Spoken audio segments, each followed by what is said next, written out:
Ici, 3 personnes sont cachées dans les buissons. Ce sont ces 3 points-là que l'on voit? Oui, on voit qu'elles se sont rapprochées, puis ont passé la ligne bleue. À partir de là, elles entrent en territoire israélien. Elles sont passées entre 2 de nos positions avancées, Gladiola et Astra. Que se passe-t-il dans la tête d'une observatrice qui voit le danger se rapprocher? Avant toute autre chose, nous prévenons nos forces présentes sur le terrain de la position exacte des terroristes infiltrés. Puis arrive un drone. Oui, un drone qui procède au tir.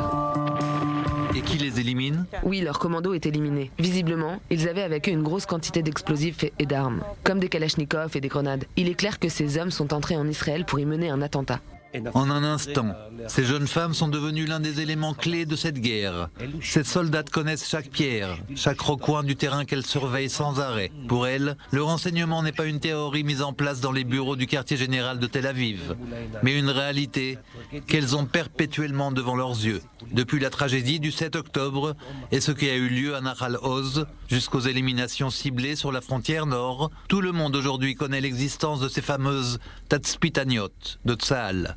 Les observatrices qui scrutent l'horizon ennemi sans relâche, nuit et jour, 24 heures sur 24, 7 jours sur 7. Elles guettent chaque mouvement de l'ennemi et transmettent les dangers aux forces sur le terrain. Nous sommes toutes très fières. Nous étions vraiment émus du résultat. C'est dans ces moments-là que l'on saisit toute l'importance de notre rôle et combien notre mission est importante.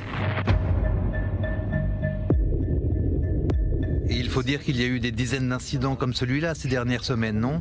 En effet, chaque soldat reste derrière son écran durant 4 heures et leur mission est de tout surveiller, que personne ne s'approche de la barrière de sécurité et bien évidemment que personne ne franchisse la frontière. Ici c'est le Moshav Margalit, exact?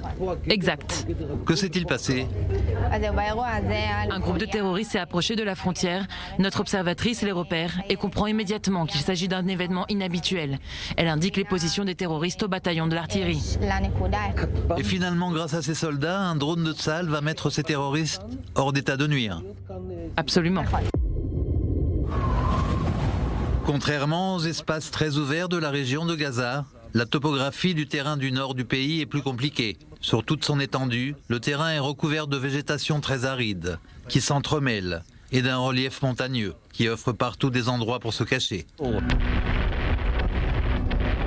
C'est encore sans prendre en compte le temps qui, à cette saison, avec le brouillard, peut empêcher de voir quoi que ce soit à plus de 2 mètres. Enfin, à cause de la neige durant les durs mois d'hiver, il n'y a pas véritablement de barbelés ou de barrières à de nombreux endroits le long de la frontière.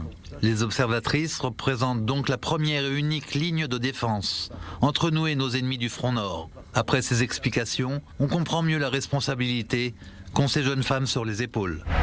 Au premier jour de la guerre, il y avait des bruits selon lesquels le Hezbollah aurait attaqué des unités de renseignement positionnées sur la frontière. Cela a-t-il affecté les possibilités d'observation et de surveillance de Tsahal sur le Liban? Aujourd'hui, nous avons tous les moyens et potentiels de défense et de réponse déployés dans tout le secteur. D'abord les observatrices, évidemment, mais aussi beaucoup d'autres possibilités sur lesquelles je ne m'étendrai pas. Pouvons-nous dire que malgré tous les efforts du Hezbollah, votre travail a continué de manière habituelle? Oui, avec tous les moyens déployés et prêts. Mes soldats surveillent le terrain 24 heures sur 24, 7 jours sur 7. Et elles sont les plus aptes à signaler ou repérer tout changement ou détail qui sortirait de l'ordinaire dans l'une des maisons ou sur le terrain qu'elles connaissent mieux que personne. Jusqu'à pouvoir faire la différence entre une personne de la région ou quelqu'un d'étranger. Sans oublier évidemment de toujours savoir où l'ennemi se trouve. Dès que quelque chose sort de l'ordinaire, nous savons le reconnaître et signaler immédiatement qu'il se passe quelque chose d'inhabituel aux forces concernées. Les renseignements, l'état-major.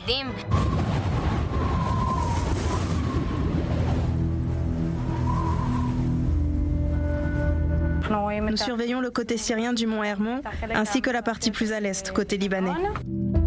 Les observatrices doivent être capables de discerner les différences sur un même terrain très rocailleux l'été et qui est complètement recouvert de neige durant l'hiver. Absolument. Sa topographie est très montagneuse et son relief plus aride. Mais nous avons en notre possession tous les moyens qui permettent de procéder à la surveillance du secteur.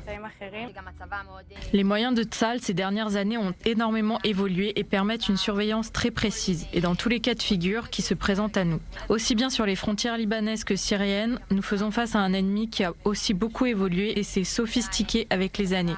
Ils ont développé différents moyens d'arriver jusqu'à notre frontière afin de commettre des attentats contre nos forces présentes sur le terrain. On voit aussi assez souvent que ces terroristes se préparent à quelque chose comme un entraînement. Et notre rôle est justement de faire remonter ces informations telles qu'elles sont, vraiment de décrire les choses au plus près de la réalité afin d'y apporter les réflexions et les recommandations qui conviennent pour traiter le problème. Le Hezbollah annonce lui-même qu'il essayerait de s'approcher de la base avancée que l'on nomme les oreilles d'Israël, à l'aide de dameuses. Ils peuvent essayer, mais nous sommes fin prêtes et c'est la raison de notre présence ici, pour les empêcher de rentrer.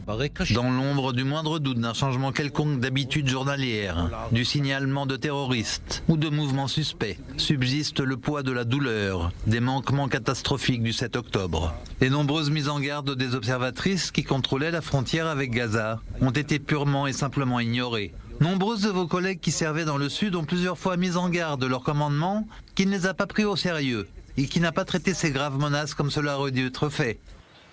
L'enquête sur les événements malheureux du 7 octobre n'est pas terminée. Donc même pour nous qui remplissons la même mission ici, il est très difficile de comprendre ce qui s'est passé. Je peux vous assurer que tout ce que rapportent nos observatrices est traité au plus haut niveau. Elles sont les personnes les plus qualifiées pour analyser notre secteur. Personne ne ferait mieux qu'elles. Et c'est un apport d'information considérable. Peut-on dire que vous êtes prise plus au sérieux depuis ce triste Shabbat noir? Nous avons toujours été prises au sérieux, mais maintenant peut-être que les choses sont vérifiées plus en profondeur. Et ceux qui le font sont beaucoup plus sur leur garde. Je peux témoigner de l'importance et du respect que l'on donne aux informations recueillies par mon unité.